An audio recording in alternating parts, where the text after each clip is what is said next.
This is Casper and Chip. Okay, Chip's the smaller bird, Casper's in the front. Chip's the pigeon that's very young and sort of a bad mommy. Okay, so these are the two birds. Chip is the small one that laid the egg. Right, Casper's the male, he's closest. Now, this is one of Chip's eggs, and we were up at my house, we came down to the art studio, and Chip flew down by me and laid it right in front of me, okay? Now, she had been sitting on an egg upstate, but she wasn't really sitting on it. The male, Casper, was sitting on it. So I had to make a decision of like, you know, Casper can't do all the work, you know, and that's how it was. Chip's very young. I think Chip is probably under 6 months of age, something like. She isn't old. She is not old. She's too young and just sort of the bad mommy bird. So when Chip laid this egg, I was like, well, I have my pigeon Remy, who's been laying eggs and doesn't have a mate, because I hand-fed her. She came to me at about 2 weeks of age, had an air sac injury. I was like, well, if she lives, I'll keep her as a pet. So when you do that with a bird that's real young, they don't, you know, they don't end up breeding. That's true of ravens. It's true of a lot of birds. It kind of screws them up. So she's confused, but she's always sitting on her eggs. And I had this idea, and I've had the idea for a while, that I could just take a fertilized egg and give it to Remy, and she'll sit on it, and she does. Now, the problem is that she can't sit on it all the time. Pigeons, they pair up, and the male and the female does, you know, half the work. So I have to be the pigeon husband, and I have to do a lot of the work with the egg. It's true. So what I'm doing when Remy needs a break is I'm holding the egg in my hand like this, trying to keep it warm. And I'm sure that you're thinking what I was thinking, or I've thought in the past, and that's that this isn't going to be warm enough, meaning the bird is going to keep the egg warmer. But let me tell you a story here, and that's the story that a friend told me of her best friend. And I haven't seen the series, but her friend did a series where she, like a video series, where she went and got, or it was on Facebook, something like that, she went to Trader Joe's and got organic eggs. And a lot of times when you get the organic eggs, you'll see a red spot. That means that the rooster had been there and they're fertilized. So she went and bought the organic, you know, cage-free eggs, and half of she used an incubator. Half of those eggs produced baby chickens, and she has the chickens. You know, to this day, she has the chickens. So my thought is that at some point, the egg doesn't have to be kept at a certain temperature. It just can't go to the two extremes. All right, so this is my experiment, is that can I help Remy by keeping the egg warm when she takes a break? And I think this might work. Now, I have thought that I could go to Tractor Supply and get a incubator for about $100, so that when I'm doing, you know, my shift, it's easier on me, because I'll tell you, this is difficult. It's more difficult than you would think. She needed to take a break last night at about 2 o'clock. So she came out, she took a break, and I held the egg for about 6 or 7 hours in my hand while I was sleeping. It's difficult. You're sleeping, you have an egg in your hand, you can't roll over, you know, you can't set it down, you have to keep your hand closed. Sometimes I did this, you know, it's very difficult. So we don't know for sure if this egg is fertilized. Look at me, I look like hell because it was difficult sleeping last night.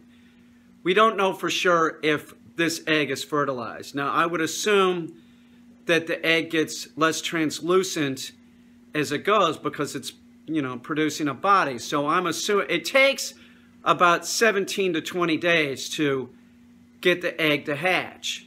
Okay, so I'm assuming in 5 or 6 days, we'll be able to tell if there's a chicken in it by holding it, or not a chicken, but a pigeon by holding it up to the light, and if it's less translucent, it's viable. So that's what we're doing. Me and Remy are going to be parents, maybe. My pigeon wife, she wants to have the baby. As soon as I showed her the egg and set it down, she sat on it and started treating it like she does her own eggs. So, will this work? I don't know. You know, it's exhausting though, and if this doesn't work, then I'm assuming that either the egg wasn't fertilized or my hand doesn't keep it warm enough. This is going to be difficult. We're talking about at least 2 more weeks of me having to carry it around when Remy's she went back. I have a crate set up, right? And I built a nest in there so Remy can come and go. This is the nest I made for Remy. It's inside a crate. And, you know, the reason for this is that if we have to go to the house, we need a nest that can move, right? So that's it. Like if I had to move the nest or move the egg, she might reject it. Probably not, because it's Remy and you know, I have a long relationship with this bird, but we don't want to take a chance, so it's easier just to, you know, make the nest transportable.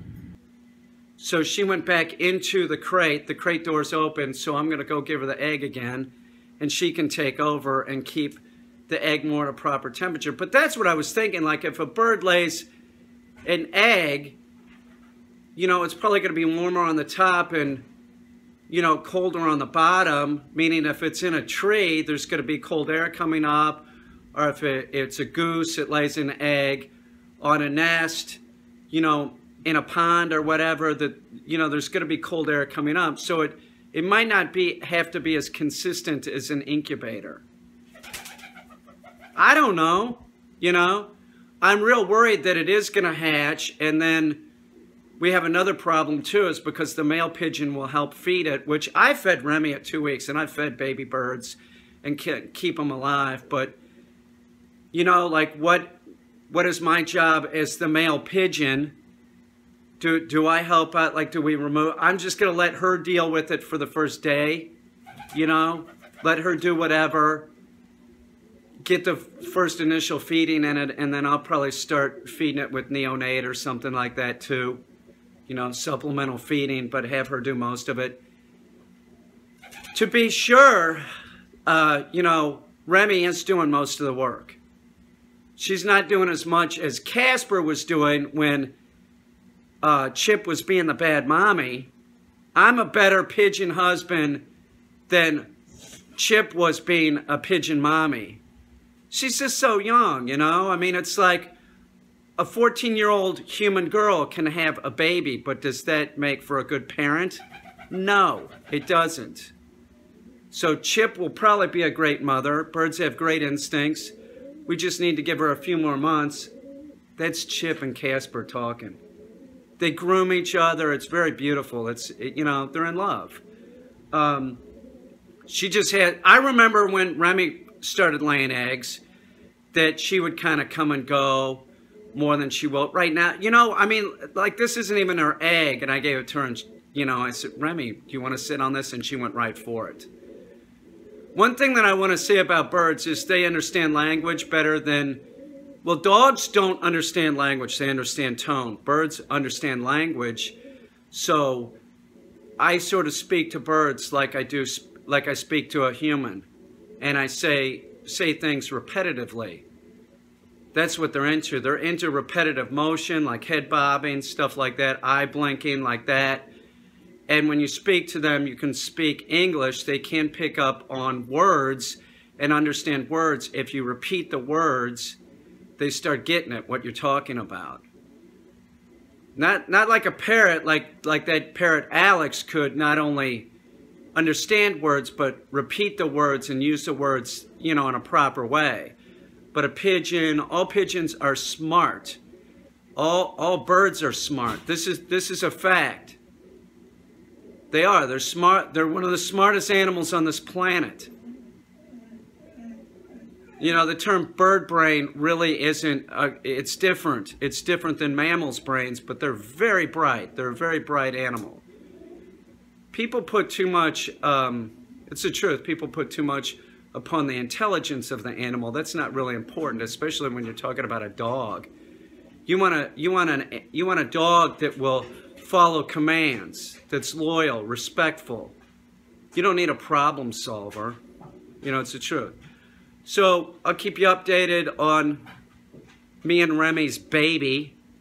You know, we'll see what happens. And if this doesn't work, we'll probably try it again using an incubator. But this is exhausting. It is exhausting. You can't drop it. You have to, you know, it's exhausting carrying around an egg. It's fragile. You know, baby on board. The other thing is that I can close this up, and that way Remy's safe. So I have a raven in here, and we don't want the raven to steal the egg, which Sam might steal the egg. So I leave it open pretty much, but if I'm going to go somewhere and I can't monitor the situation, I just kind of, you know, I'll put Remy in there and close the door like this, and then that way I know that our baby is safe, right, Remy? Remy knows.